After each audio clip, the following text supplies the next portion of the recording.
Are you tired of hunting through Loom's confusing menus to find the password option? Watch this and you'll change your password in under 2 minutes. We'll walk through Loom's personal settings, open Atlassian, and update your password in just a few clicks. First, click on Personal Settings. Click View on Atlassian.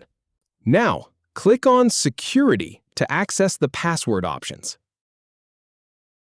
Type your current password into the field provided. Next, type your new password in the field below. Finally, click Save Changes.